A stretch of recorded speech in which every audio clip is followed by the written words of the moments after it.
Hello guys, কিছুক্ষণ আগে যে ড্রাগন নিয়ে আসলে পোস্টটা দিলাম, এটা আমার পেজের নাম মূলত ঝিনাইদা অ্যাগ্রো, অনেকেই বলে শর্ট ফর্মে, কিন্তু অনেকেই ফুল নেমটা জানা না। অ্যাগ্রোনমিক বা অ্যাগ্রোনমিক্যাল বলতে হচ্ছে জৈব বোঝানো হয়, মানে একদম হচ্ছে কাল্টিভেটিং এক রকমের জিনিস। কাল্টিভেটিং মানে চাষবাদ বা হারভেস্টিং, চাষ করা।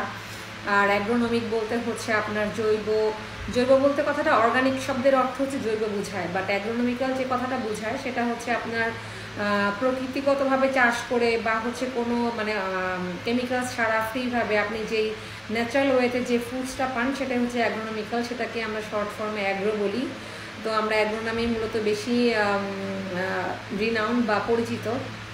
আমার পেজটার নাম আমি ফুল নেমেই দিয়েছি, Jhenaidah agronomic seasonal foods, not the fruits. কারণ আমাদের সিজনাল, আমাদের এলাকায় হচ্ছে বিখ্যাত মানে খেজুরের রস, গুড়, পাটালি, তারপরে হচ্ছে চালকুমড়ার বড়া, আরও অনেক রকমের খাবার আমাদের ট্রেডিশনাল যেসব আছে, এই জন্য ফ্রুটস না লেখে ফুডস লেখা। তো আমাদের এরিয়া জোনের যেসব ফ্রুটসের সিজন এখন চলতেছে, এখন ফ্রুটস চলতেছে, সামনে আবার শীত চলে আসতেছে, তখন পাটালি গুড়ের টাইম চলে আসবে। সো এনিওয়ে, আমি যেটা বলতে চাচ্ছিলাম, স্টেরয়েড কন্টেনিং যেগুলো আপনার টনিক হিসেবে দেয়, টনিক মূলত কি একটু বলে দিই। টনিকটা হচ্ছে মূলত, আমি কৃষিবিদ, যেহেতু আমার বাগান আছে, তো আমি কৃষিবিদ ডাকাই আনছিলাম। টনিক মূলত হচ্ছে ভিটামিন, যা আমরা আমাদের শরীরেও টনিক কিন্তু স্কিনে ইউজ করি মেয়েরা।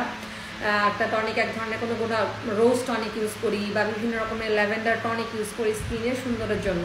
একইভাবে টনিকটা ইউজ করা হয় মূলত ভিটামিনও ওয়ান কাইন্ড অফ টনিক। তো এই ভিটামিন B1 পুষ্টির জন্য শাকসবজিতে ইউজ করা হয়, গ্রোথ ভালোর জন্য। B1 হচ্ছে আমাদের শরীরের জন্য খুবই প্রয়োজনীয়, এর নাম হচ্ছে থায়ামিন, যেটাকে অনেকেই বলে যে ভিটামিন B1টা আপনার ভিটামিনের পাশাপাশি হরমোন হিসেবে কাজ করবে। কখনোই না। হরমোন অনেক ব্যয়বহুল একটা জিনিস, যা ন্যাচারালি প্রোডাকশন পৃথিবীর কোথাও হয় না, মানুষকে প্রোডাকশন করতে হয়। সো যেহেতু মানুষের ম্যানমেড একটা জিনিস, এ অনেক দামি একটা জিনিস। আর মানুষের শরীরের ভিতরে যা আছে, প্রাণীকুলের শরীরের মধ্যে যে হরমোন, সেটা মানুষের দ্বারা যখন তৈরি করা হয়, জেনেটিক্যালি জিন এক্সপার্ট যারা তৈরি করেন, সেটা অনেক ব্যয়বহুল। সেটা এক ড্রপের পরিমাণ অ্যামাউন্টে দেখা যায় পানির লিটারের সাথে মিক্সিং করতে হয়। সো এত ব্যয়বহুল জিনিস কখনো একজন বাগানির পক্ষে কয়েক হেক্টর বা একর বা বিঘা শত জমি পসিবল না। যার কারণে অনেক সেলার যারা হচ্ছে সারটা নিয়ে কাজ করেন, টনিকে ভিটামিন B1টাকে দিয়ে বলেন যে এটা আসলে টনিক, হরমোন প্লাস দুটা কাজ করবে। টোটালি ভুল একটা ধারণা, এই ধারণার মধ্যে কেউ থাকবেন না। টনিক হচ্ছে শুধুমাত্র ভিটামিন, যেটা স্প্রে আকারে দেওয়া হয়।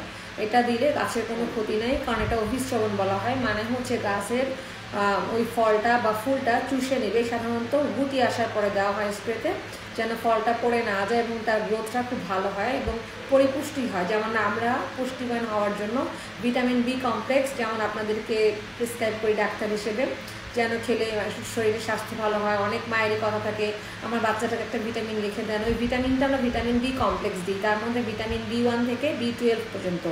B1 যেটা, সেটাকে থায়ামিন বলি, যেটার অভাবে আমাদের বেরি রোগ হয়ে থাকে, ড্রাই অ্যানোয়েড বেরি। ভিটামিন B2 হচ্ছে রিবোফ্লাভিন, যেটার কারণে আমাদের মুখের মধ্যে জিহ্বায় ছিলে যায়, তারপরে ঠোঁটের ভিতরে ছিলে যায়, তখন আমরা হলুদ কালারের ট্যাবলেট দিই ভিটামিন B2।